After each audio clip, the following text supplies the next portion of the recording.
Uh, Ladies and gentlemen, welcome to the Rogers Kakasungura YouTube channel.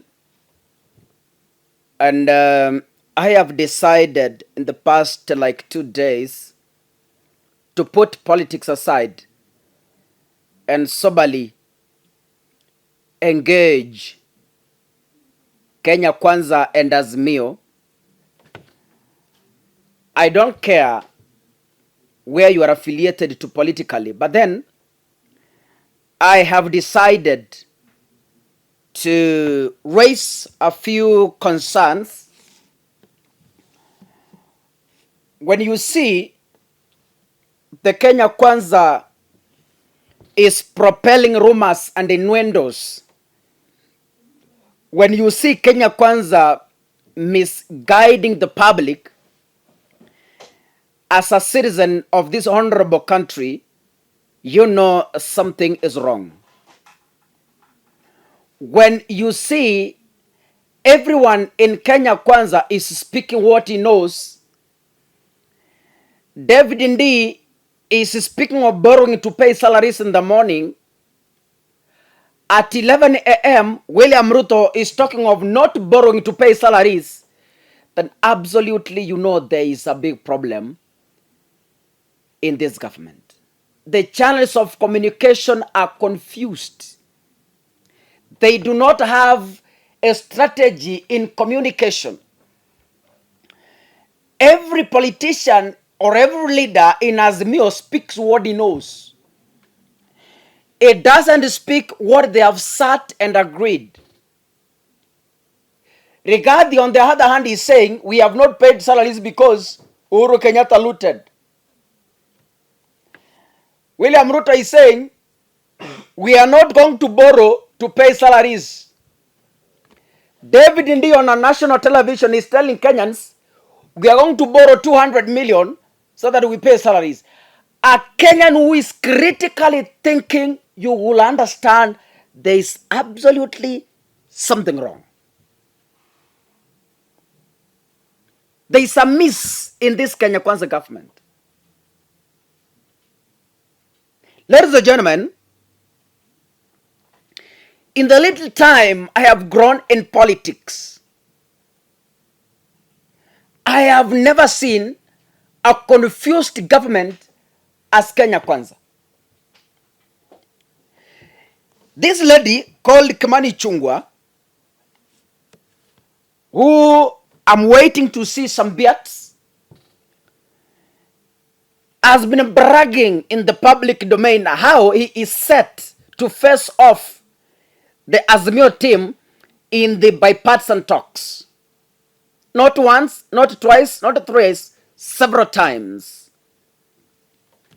I have seen him in press conferences inviting the Azimio team to come and face him in these talks. As I told you and I repeat, there comes a time as a leader you take bold steps and cut off people who do not think beyond their beards.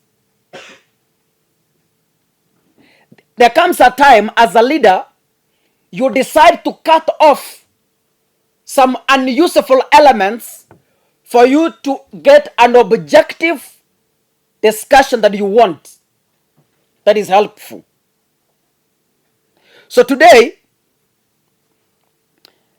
William Ruto chaired the Kenya Kwanza PG meeting, the parliamentary group meeting, and in that meeting, they came up with a list of 7 members who are going to face off the Azimio team in the suggested negotiations.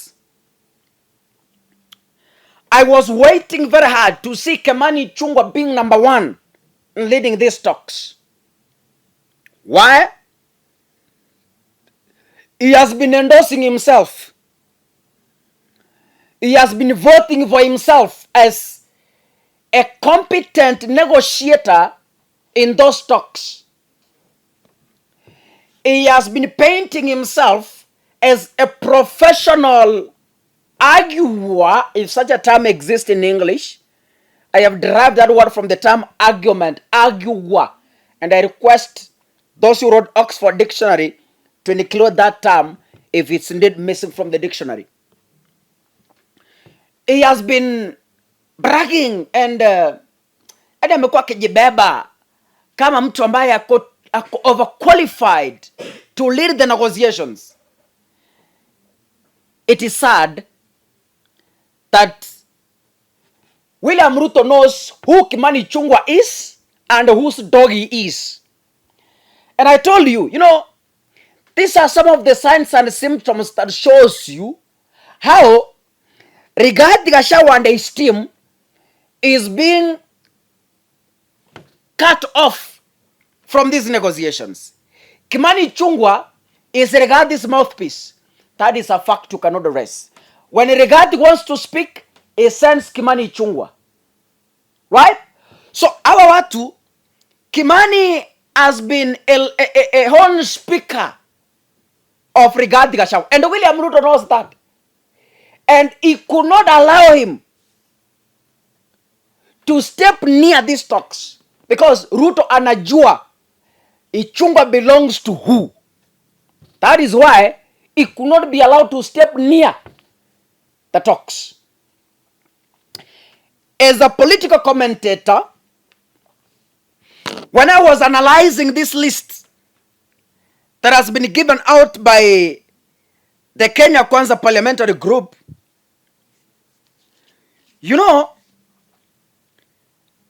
some of the names suggested here, I have seen their past arguments, and I can say a few are critical thinkers. Why am I saying this?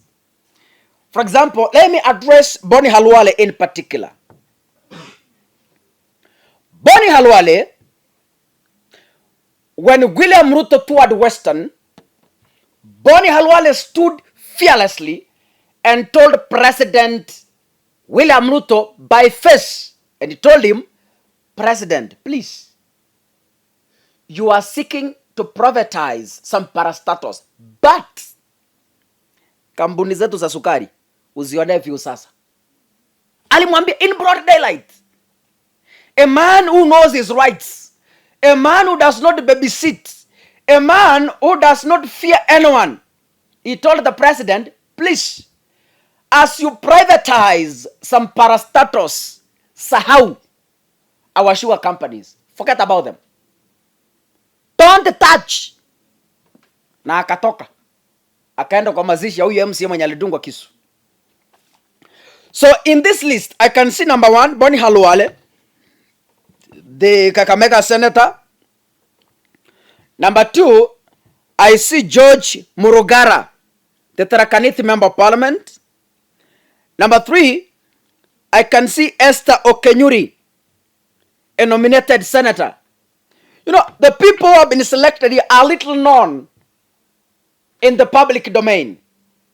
I expected people like Kimani Ichungwa to come number 1, Silvana Sosoro to come number 2, Senator Cheruyoti number 3, and Ndindi Nyoro number 4, in that order. But then I'm surprised they were kicked out, all of them. Why?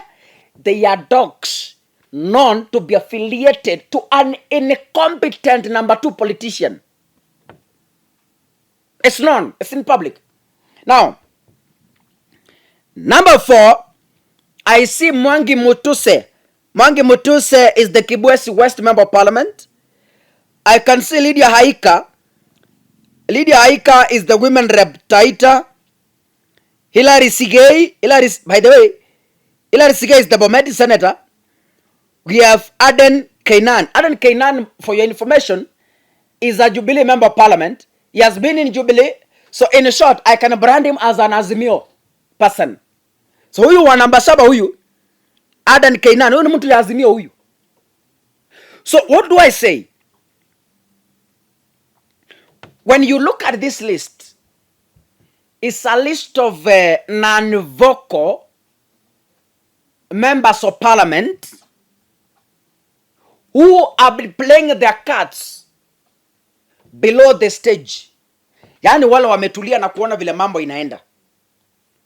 vierere kama Kimani Ichungwa are not fit to sit and handle such a high voltage critical engagement. They can't manage, they can't measure, they cannot qualify. Though he has really tried to influence William Ruto to consider him in the talks. But I'm very happy that Ruto knows who he is and he has put him in the place he wants. Ladies and gentlemen, finally, a team has been selected, yes. Azimio has selected a team, yes. But then, we should all accept that Kenya Kwanza needs leadership help. It's either they resign and say we are unable, or they admit wasaidiwe. They are confused. Hawa wadosi wanajita mahasla, they are confused. Hawaoni mbele wala nyuma. Wanatapatapa in the forest. The clear way yenye walianza imekosa. Wanaona vimulimuli mbele. Wanaona manyota tu mbele. Hawaoni mahali wanaenda. Wakati unapata Rigathi anazungumza chake leo asubuhi, ndi akienda pia anazungumza yake. Ruto akishika microphone pia anasema yake. Yani I wanna structure of communication wajue kama unaenda in the public say A, B, C, D so that we have one information. Kila mtu anataka kusema yake vile anataka. What a confused government. Anyway, kaka mimi sikujawahi serikali na sioni mbona ninaharibu my energy to advise empty debts. God bless you. See you in the next video, ladies and gentlemen.